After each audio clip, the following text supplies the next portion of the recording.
Matindi 'to guys, aaraw-arawin daw ni Congressman Kiko Barzaga ang pagrarally sa mga subdivision kung saan nakatira ang mga buwayang politiko. Eto, panoorin natin. Guys, hindi ko sasabihin kung saan subdivision, hindi ko sasabihin kung ilan kami, hindi ko sasabihin kung anong oras. It's just surprise and sila na bahala. Para sa akin lang, we have to protect the interests of the Filipino people over the interest of corrupt politicians. So sorry din sa lahat ng mga police at sa lahat ng mga security agencies. Ang dami-dami nila na nag-overtime ngayon, thousands. Pero kailangan talaga ito ng bansa natin. If we do not show, not just the local community, but the international community, that there is chaos and there is corruption within our system, then there will be no change. Hindi natin pwedeng ulit-ulitin lang yung mga nangyari for the past few years, for the past ever since Marcos sat down and Romualdez became speaker, lahat ng ito. Sharo, hindi pa talaga bababa si BBM niyan. Aaraw-arawin talaga 'no, grabe. This has only been getting worse and worse at hindi natin pwedeng hayaan lang ito. At some point, we have to say it has to stop. Yes. ba ito? Ha? Yes, every day, every day.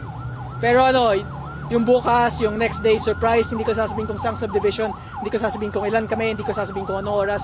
It's just surprise and sila. Wow, so exciting yan guys. Everyday daw talaga siyang magra-rally at hindi niya sasabihin kung saang subdivision.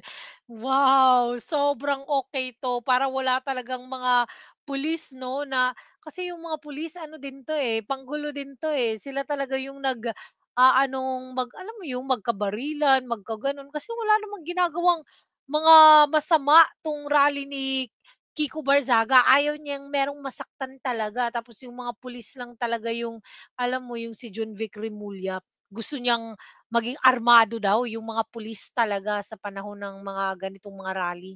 Na bahala. If they want to protect kung gusto na protektahan yung mga magnanakaw dito at yung mga magnanakaw na nakatira sa mga mamahaling subdivision, sa mga private subdivision na mga 200, 300 million per lot or yung iba mga 1 billion per lot, then that's fine. Grabe naman sa 300 million per lot 'no, hanggang 1 billion per lot. Ano naman, grabe naman yung mga loteng 'yan. That would be perfectly okay. But para sa akin lang, we have to protect the interests of the Filipino people over the interest of corrupt politicians. Dapat talaga, eh.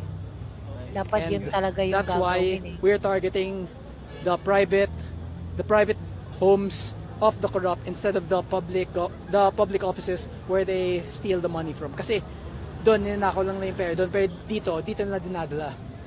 Yung buka. Tama. Tama yung sinabi ni Kong kasi yung mga House of Representatives 'pag sinunog mo yung House of Representatives, tax din natin yung ginawa dun, eh.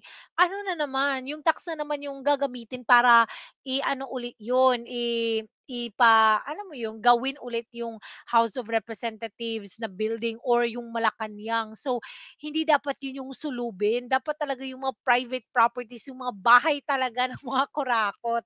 Gusto ko talaga yung ginagawa ni Kiko Barzaga. Yung next day, surprise, hindi ko sasabihin kung saan subdivision, hindi ko sasabihin kung ilan kami, hindi ko sasabihin kung anong oras. Grabe, yun talaga yung maganda. Kasi para talaga malito talaga yan si Remulla.